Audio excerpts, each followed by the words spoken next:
തൃക്കാക്കരയിലെ തിരുവോണ സദ്യ കഴിക്കാൻ വിദേശികളുടെ വരവായിരുന്നു ഇത്തവണ.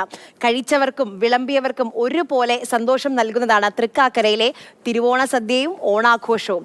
10:30 ഇന്ന് രാവിലെ അവിടെ തിരുവോണ സദ്യ ആരംഭിച്ചത്. ഏതാണ്ട് അവസാന ഘട്ടത്തിലേക്ക് എത്തിയിരിക്കുക. സമയം 4 മണിയായി. ഇപ്പോഴും തിരുവോണ സദ്യ നടക്കുകയാണ് അവിടെ. രാവിലെ 10:30 ആരംഭിച്ച ഓണസദ്യയാണ്. ഇതാ ഇപ്പോഴും അതിങ്ങനെ തുടർന്നുകൊണ്ട് പോകുന്നു. ആയിരക്കണക്കിന് ആളുകൾ ഇവിടെ വന്ന് തിരുവോണ സദ്യ കഴിച്ച് മടങ്ങുന്നു എന്നുള്ളതാണ് തൃക്കാക്കരയിൽ തിരുവോണ നാളിൽ ഏറ്റവും സന്തോഷകരമായ കാഴ്ച. ഏതാണ്ട് സദ്യ കഴിയാറായി, പക്ഷെ ആളുകൾ ഇതാ ഒരുപാട് പേർ വരുന്നു. 25,000 പേരോളം ഇത്തവണ സദ്യ കഴിക്കാൻ എത്തുമെന്നൊക്കെയാണ് പറയുന്നത്. ഒരു പ്രത്യേക കാഴ്ച എന്ന് പറയുന്നത് ഈ കുഞ്ഞു മുതൽ വലിയ ആളുകൾ വരെ ഇവിടെ വിളമ്പുകാരായിട്ടുണ്ട്. എന്താ വെള്ളമാണല്ലേ? വേറെ ഏതൊക്കെ നേരത്തെ ചിപ്സ് ആയിരുന്നോ കയ്യിലുണ്ടായിരുന്നേ? അല്ല, വെള്ളം തന്നെയായിരുന്നു. എല്ലാവർക്കും കൃത്യസമയത്ത് ഓടി വെള്ളം എത്തിക്കുന്നുണ്ടോ? ഉണ്ട്. എന്താ പേരെന്താ? ശ്രാവണി. ശ്രാവണി, ഇത് ആദ്യമായിട്ടാണോ സദ്യ വിളമ്പാൻ വരുന്നത്? ഇത് എങ്ങനെ സദ്യ വിളമ്പാൻ എത്തിപ്പെട്ടു? അത് വീട്ടിൽ എല്ലാവരും വന്നിട്ടുണ്ടാവും അല്ലേ? അമ്മ അച്ഛനും വന്നില്ലേ? എങ്ങനെയുണ്ടോ ഓണം? അടിപൊളിയാണ്. അപ്പൊ ഒരു ഓണപ്പാട്ടും കൂടി പാടിത്തരുമോ? പാടും. ഓണം വന്നില്ലേ, ഊഞ്ഞാലിട്ടില്ലേ, കൊടിയുടുത്തില്ലേ, ഉണ്ണി ചാടി മറന്നില്ലേ, കൂട്ടുകാരെ വരുന്നില്ലേ, വീട്ടിലിരിക്കാനോ, സദ്യ വിളമ്പുമ്പോ ഉണ്ണി പന്ത് കളിക്കണ്ടേ.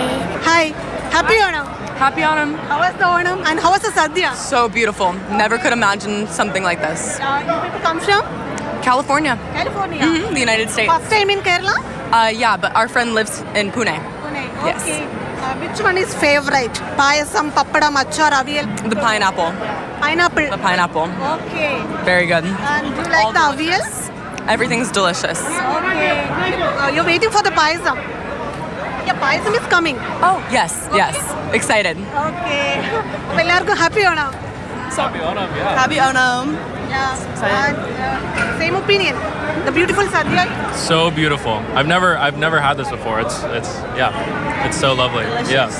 Yeah. Okay, then enjoy your Sadhya and payasam is coming. Okay, happy Onam to all. Happy Onam. Okay, കാലിഫോർണിയയിൽ നിന്ന് എത്തിയതാണ്. ആദ്യമായിട്ട് തൃക്കാക്കരയിൽ സദ്യ കഴിക്കുന്നു എന്നാണ് പറഞ്ഞത്. പച്ചടിയും കിച്ചടിയും ഒക്കെയാണ് അവർക്ക് ഏറ്റവും ഇഷ്ടപ്പെട്ടത്. പായസം കൂടി ഉണ്ടെന്ന വിവരം നമ്മൾ അറിയിച്ചിട്ടുണ്ട്. എന്തായാലും ഇങ്ങനെ ജാതി മത ദേശ വ്യത്യാസമന്യേ എല്ലാവരും തൃക്കാക്കരയിലേക്ക് എത്തുന്നുണ്ട്, ഓണം ആഘോഷിക്കുന്നുണ്ട്. ഒരു വ്യത്യാസവുമില്ല കാര്യത്തിൽ. ഇവിടെ വരുന്ന എല്ലാവർക്കും 21 വിഭവങ്ങൾ കൂട്ടിയുള്ള ഓണസദ്യ കൊടുത്താണ് മടങ്ങുന്നത്. എങ്ങനെയുണ്ടായിരുന്നു ഓണസദ്യ? നന്നായിട്ടുണ്ട്. എല്ലാ ഭക്തജനങ്ങളും സുഖമായിട്ട് ആഹാരം കഴിച്ചു പോകുന്നുണ്ട്. പരിചയമുള്ള ചില മുഖങ്ങളുണ്ട്. ഞങ്ങളെ കൂട്ടാതെ ഒറ്റയ്ക്കിരുന്ന് സദ്യ കഴിക്കുന്ന കുറച്ച് ആളുകളുണ്ട്. ഇതെങ്ങനെ സാധിച്ചു? എങ്ങനെയോ ഒപ്പിച്ചു. ഹാപ്പി എങ്ങനെയുണ്ട് സദ്യ? സദ്യ കൊള്ളാം, കുഴപ്പമില്ല. ഹാപ്പി ഓണം. പത്രത്തിലുള്ള രേഷ്മയുണ്ട്. രേഷ്മ, ഫാമിലി ആയിട്ട്? അതെ, ഫാമിലി ആയിട്ടാണ് എത്തിയത്. നന്നായിട്ടുണ്ട്, സദ്യ നന്നായിട്ടുണ്ട്. എല്ലാവർക്കും ഹാപ്പി ആണോ? ഏതു സദ്യ എങ്ങനെയുണ്ട്? സൂപ്പറാണ്. പായസം കഴിച്ചോ? ഇല്ല, പായസത്തിന് കാത്തിക്കാണ്. കേരളം മുഴുവനും ഇതേ ആഘോഷമാണെന്നാണ് മനസ്സിലാകുന്നത്. എന്തായാലും ഇവിടെ ഓണം അടിപൊളിയാണ്, വൈബാണ്, സന്തോഷവും സമാധാനവും നിറഞ്ഞതാണ്. ക്യാമറമാൻ ശരത്തമ്പാട്ടുകാവിനൊപ്പം കൊച്ചിയിൽ നിന്ന് റിയ, മാതൃഭൂമി ന്യൂസ്.